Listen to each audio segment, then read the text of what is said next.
हमारे बीच उपस्थित हैं मध्य प्रदेश विधानसभा में अपनी अलग छाप छोड़ने वाले प्रदेश के बड़े आदिवासी नेता, जिनका पूरा परिवार राजनीति से लंबे समय से जुड़ा है। यहाँ जो भी वरिष्ठ लोग हैं वो सब बुआ जी के बारे में जानते हैं, स्वर्गीय श्रीमती जमुना देवी जी, कि आप उनके भतीजे हैं। राजनीति आपको विरासत में मिली है, लेकिन अब चूंकि आप विपक्ष के नेता की भूमिका में हैं, आपके 15 महीने से अधिक का कार्यकाल हो गया है। जो सरकार चल रही है, आप कैसा मानते हैं, सरकार किस तरह चल रही है? देखिए, मैं समझता हूं कि सरकार आने वाले चुनाव की तैयारी में लगी है, घोषणाएं कर रही है, लेकिन जमीन पे घोषणाएं नहीं पहुंच पाती है। और चूंकि मैं कह सकता हूं कि मध्य प्रदेश का विधानसभा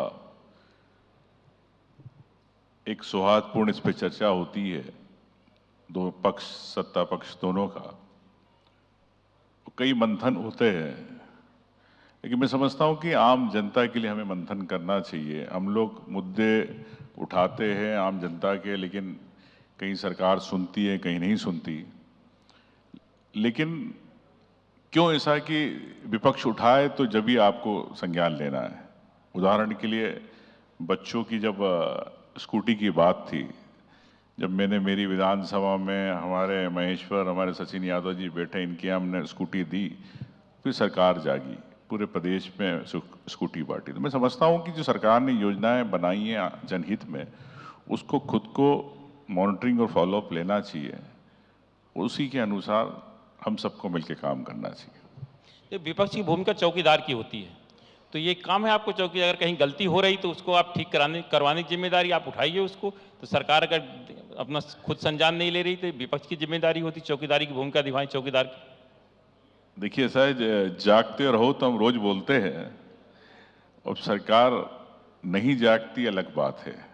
अब सरकार कुंभकर्ण की नींद सोती है कई विशेष मुद्दों पे, जैसे हमने बात करी किसानों की खाद को लेके, उस पर सरकार ने चर्चा नहीं कराई। वन अधिकार की बात करते हैं तो समय पे योजनाएं नहीं होती है, समय पे लाभ नहीं मिलता। तो मैं समझता हूं कि जागते रहो, घंटी बजाना हमारा काम है। और ये भी कह सकता हूं कि कई मामलों में सरकार ने गंभीरता का परिचय दिया है, तो हम सब मिलकर प्रयास कर रहे हैं। लेकिन विपक्ष में बैठे हैं तो विपक्ष की पूरी जवाबदारी के साथ जनता की आवाज़, युवाओं की आवाज़, महिलाओं की आवाज़, किसान की आवाज़, इन सब आवाज़, लघु उद्योगों की आवाज़। आज ही मैंने मुख्यमंत्री जी को आज कहा, उन्होंने एक विकास और निवेश को लेकर वक्तव्य दे रहे थे कि प्रदेश के अंदर 500 जो छोटी फार्मास्यूटिकल इंडस्ट्री है, उसमें 100 बची है, 400 बंद हो गई। तो हालांकि मुख्यमंत्री जी ने उस पर संज्ञान लिया, अब देखते होता है कि नहीं होता, लेकिन जगाना हमारा काम है, वो हम काम कर रहे हैं। आप दोनों मुख्यमंत्रियों के, शिवराज सिंह चौहान जी के कार्यकाल में भी आप विधायक रहे और अब नेता प्रतिपक्ष की भूमिका में हैं, तो आप दोनों मुख्यमंत्रियों के कार्यकाल को कैसा मानते हैं? देखिए, मैं समझता हूं कि सबकी अपनी शैली होती, काम करने की होती है, लेकिन शैली से ज़्यादा महत्वपूर्ण यह है कि आप जब सोशल जस्टिस की आप चेयर पर बैठे हो, मुख्यमंत्री जी है, कोई भी विधायक हो चाहे हम हो, हम न्याय कितनी जल्दी जनता को दे सकते, ये महत्वपूर्ण होता है। सरकार इसलिए बदलती है कि योजनाओं के लाभ नहीं मिल पाते। प्रशासनिक रूप से किस प्रकार से एडमिनिस्ट्रेटिव आप कमांड रखते हो, उस पर भी कई चीज़ें निर्भरता करती है। आप तो मैं कह सकता हूँ कि मुख्यमंत्री जी, शिवराज जी, दोनों में यही कह सकता हूँ कि शिवराज जी सोच के समय काफ़ी मंथन करते थे। मोहन यादव जी 2020 खेलना चाहते हैं, अब खेल पाते हैं कि नहीं अलग बात। अब देखिए, आपने सुना कि नेता प्रतिपक्ष ने मुख्यमंत्री जी के बारे में क्या कहा कि 2020 खेलना चाहते हैं, देखते हैं कितने सफल होते हैं। अब मैं आपसे अंतिम सवाल की पब्लिक वाणी के मंच से प्रदेश की जनता को आप क्या संदेश देना चाहते हैं?